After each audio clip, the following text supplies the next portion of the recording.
A little girl found herself in a difficult situation after giving the wrong address to the taxi driver and realizing she was in an unknown location. But hey, before we dive into the story, do yourself a favor and pause the video right now. Go hit that like button and let's see if we can make this video reach 1,000 likes. And if you haven't done so already, please subscribe to your favorite story channel.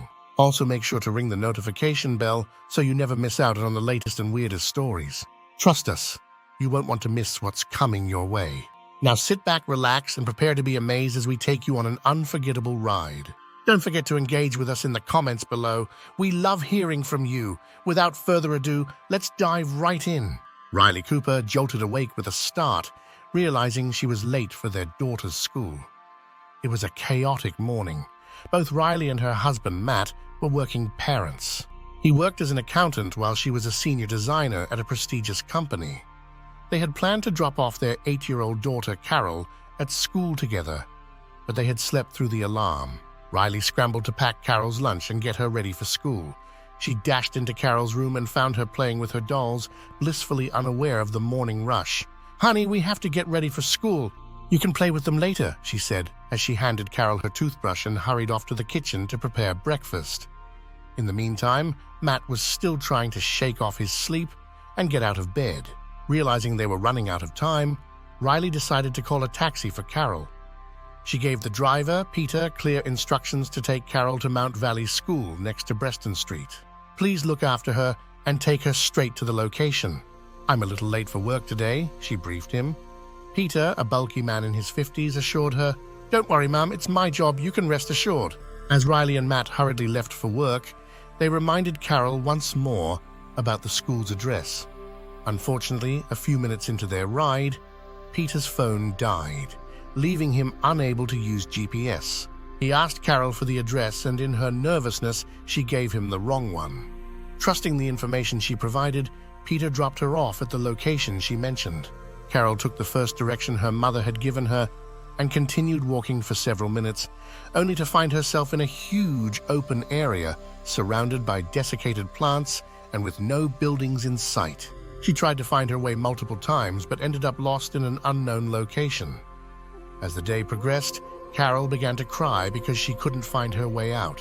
Lost and scared, Carol wandered aimlessly until she noticed a silhouette in an alley. Mustering up some courage, she followed the shadow and found an old woman with doves on her shoulders, which made her appear enormous in the dim light. The old woman, Mrs. Louis, asked Carol what she was doing there by herself. Carol, still sobbing, explained that she was lost. Mrs. Louis took her to her nearby basement and offered her a warm blanket.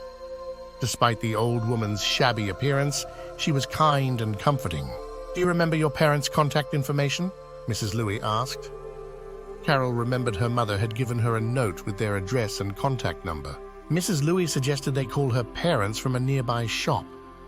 As they left the basement to find the shop, Carol clung to the note in her hand. Meanwhile, Riley and Matt were frantic when they realized Carol hadn't shown up at school.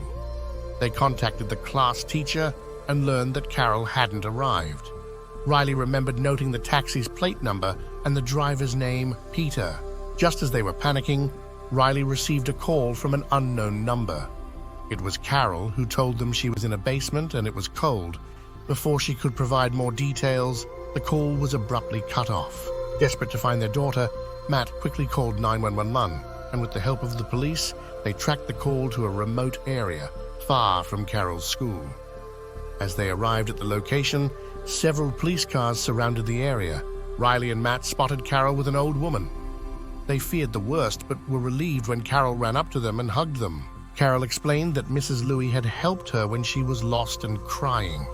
Realizing their mistake in doubting the old woman, Riley apologized and thanked Mrs. Louis for her kindness. Mrs. Louis smiled and assured them it was fine. Riley and Matt decided to help Mrs. Louis as a token of gratitude for rescuing their daughter. They assisted her in finding a home in their neighborhood and helped her start a business selling cream pies. Mrs. Louis' pies became popular in the neighborhood, and Carol visited her shop every day after school, enjoying the pies and the company of the kind old woman.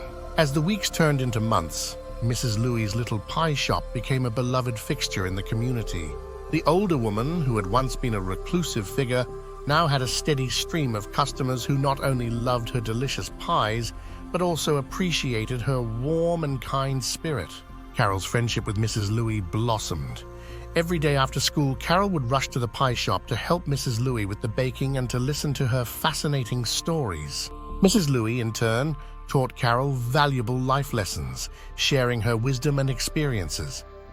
Carol's parents, Riley and Matt, were grateful for the positive influence Mrs. Louis had on their daughter and for the safety and joy she brought to their lives. Mrs. Louis' story spread throughout the town, and soon local newspapers and TV stations were featuring her remarkable tale of kindness and redemption.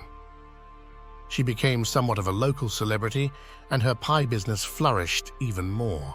People from neighboring towns came to taste her famous cream pies and to meet the woman who had shown such kindness to a lost little girl. Through this experience, Carol's family learned the importance of kindness and gratitude. They formed a lasting bond with Mrs. Louis, who became a cherished part of their community. Carol grew up with a deep sense of compassion and empathy, traits she learned from her beloved friend Mrs. Louis. Years later, when Carol was in college, she wrote an essay about the life-changing experience she had as a child and the profound impact Mrs. Louis had on her life. Her essay won several awards and was published in a national magazine, inspiring many others to show kindness and compassion to those in need. Mrs. Louis continued to bake her famous pies and share her love and wisdom with everyone she met. Her small act of kindness not only changed Carol's life, but also brought an entire community closer together, proving that even in the most unexpected circumstances, goodness and humanity can shine through.